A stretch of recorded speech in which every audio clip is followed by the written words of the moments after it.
Hi, friends.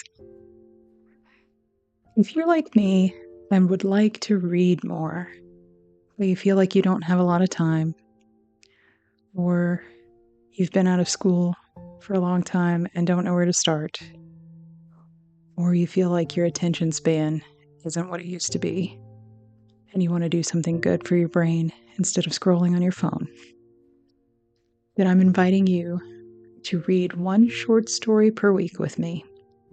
It's part of a new series at Milestone Art Collective.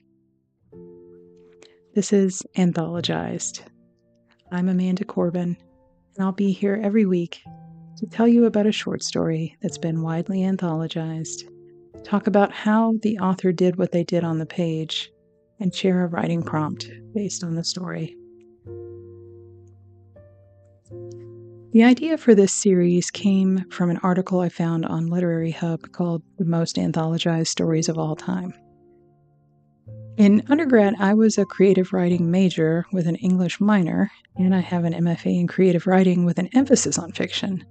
But there were many stories on this list that I hadn't read.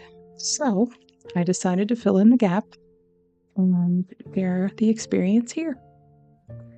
I'm starting at the bottom and working my way up to the most anthologized story on the list. And this first episode is to invite you to read the first short story with me and come back next week for the craft talk and writing prompt. So, for next time, find a copy and read Susan Sontag's short story, The Way We Live Now. It originally appeared in The New Yorker and was anthologized in Penguin Book of the Modern American Short Story, among others. If it's more convenient for you, you can use the link provided and get a copy of that anthology there.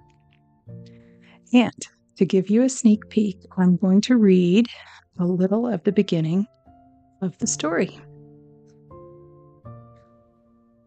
The Way We Live Now by Susan Sontag. At first, he was just losing weight. He felt only a little ill, Max said to Ellen, and he didn't call for an appointment with his doctor, according to Greg, because he was managing to keep on working at more or less the same rhythm.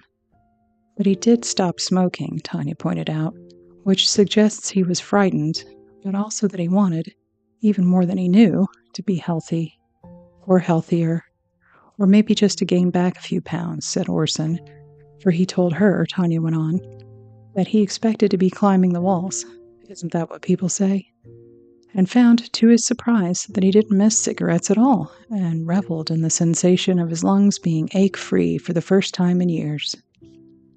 But did he have a good doctor, Stephen wanted to know, since it would have been crazy not to go for a checkup after the pressure was off and he was back from the conference in Helsinki, even if by then he was feeling better.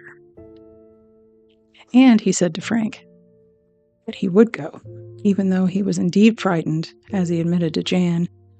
But who wouldn't be frightened now?